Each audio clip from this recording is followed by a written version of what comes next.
The Sea Dream 2 visited Patong Bay recently. Not your usual cruise ship, instead a boutique yachting experience. Cruising some of the world's most beautiful waterways, the Sea Dream 2 is heading back to Asian waters, and you'll certainly see it coming back to Phuket soon. We sent Tim Newton aboard to enjoy a few short hours of luxury and speak to the captain and some of the crew. Welcome on board Sea Dream Yacht Club, the adventure you will have over your lifetime. As you see here today, Sea Dream prefers to anchor. There's a very good reason. One is security, the other is privacy, and a big part of our programming is for the guests to enjoy the outdoor life. I'm sure you noticed the platform down when you came in. You can have a swim in the ocean before breakfast, go up and enjoy yourself. Then in the afternoon we have full water sports, all the toys, and of course we can't do that if we're docked, so it's very important for us to be anchor. Bit of a change of scenery on Phuket News TV. I'm on the Sea Dream 2. It's only got one day here in Phuket at Patong Beach, but it's a great pleasure to have a look around this magnificent vessel, although it's not as big as you might think. We'll have a talk about that in just a moment. But with me, I'm joined by Captain Turdia. I've also got the hotel manager, Jamie, and the corporate chef, Sudesh. Thank you very much for joining us, all four of you. And the first question I'm going to ask is, who gets seasick? Jamie, you get seasick? No. Depends. If it's extremely heavy seas, then yes, I might get a little bit of a tummy, but I'm normally all right. How do you sort of plan things so people don't get seasick? Yeah, that's what we normally do. And we have stabilizers. That means the wings on the side. And this voyage on passage over here, we didn't even use the stabilizers. So we have very good weather. This is a great vessel, and it's unique because it only has, I think, 52 staterooms, so it doesn't have a whole lot of cabins.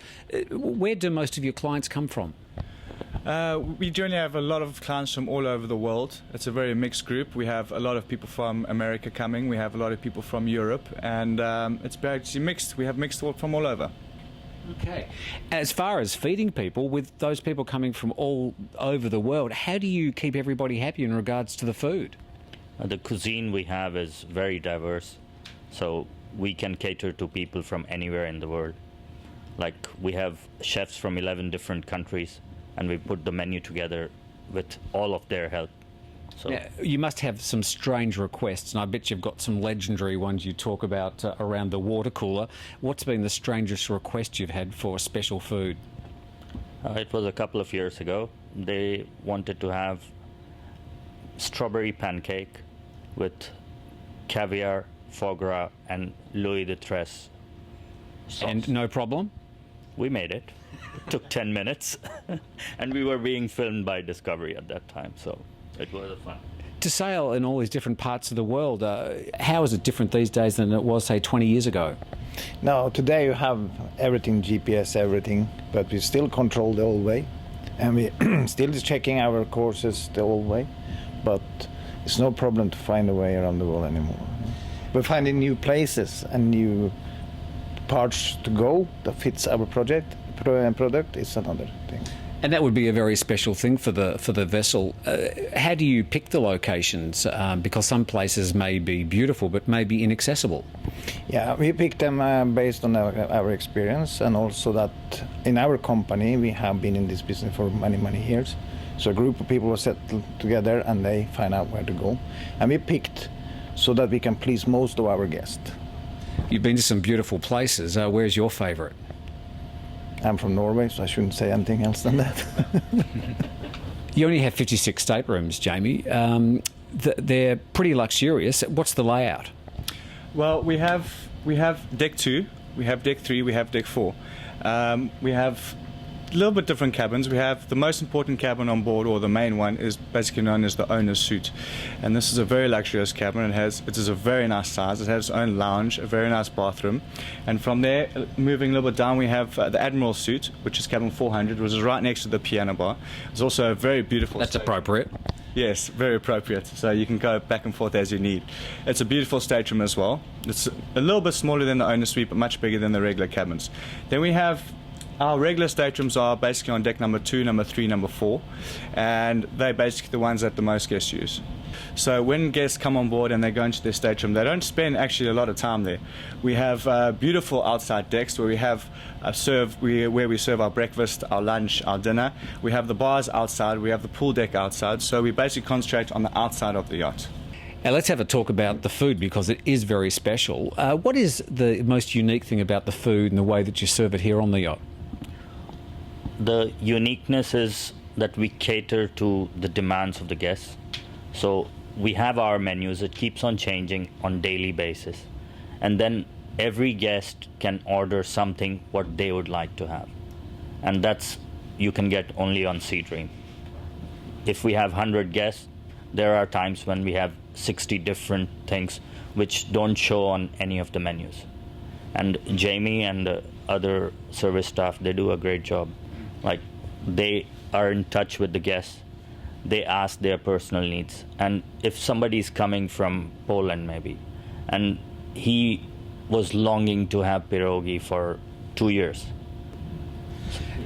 The uniqueness of the boat, I suppose, is something that is very special. That the staff ratio blew me away. Can you tell us about the fact that you've got so many more staff than passengers? Yes, we have 95 crew members or staff, and when the ship is full, normally we have around 100 guests, and we have crew who has been here for many years, and we have the best ratio because of the activities we have on the aft of the yacht. So we have a multiple crew who takes different jobs, and it's very nice to see them work together like a team. And for you, what's the most unique thing about the yacht? The size. The size. It's like a boutique. Yeah, we can go anywhere. Yeah. We can go into a bay, we can hide for whatever, and if we need, we can turn around very quickly. And we take the best decision based on the guest comfort. So to avoid the bad weather, as you mentioned, we can just stay another day or hide in a bay. But also the activity we can have on the aft of the yacht.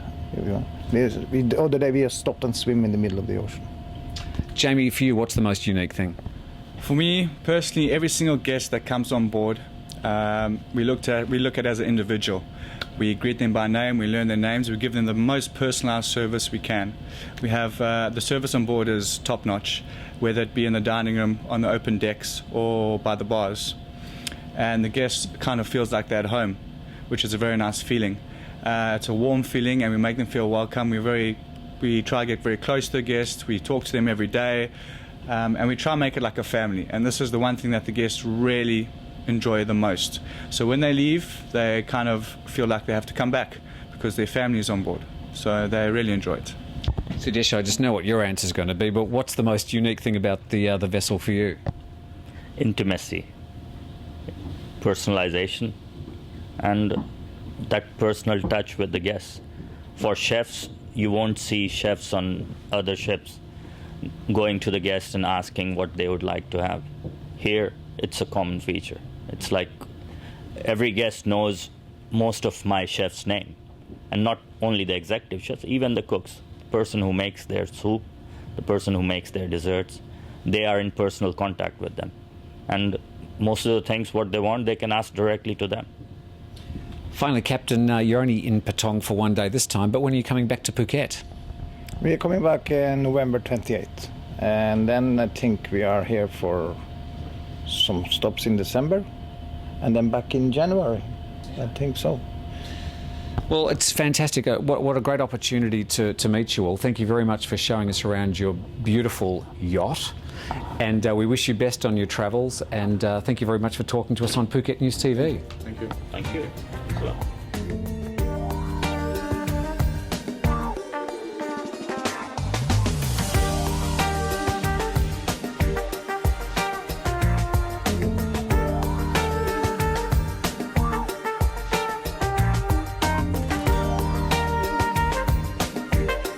The Sea Dream 2 will be back to Phuket and Asian waters later this year and into 2014. To find out more about the luxury yachting experience, go to seadream.com.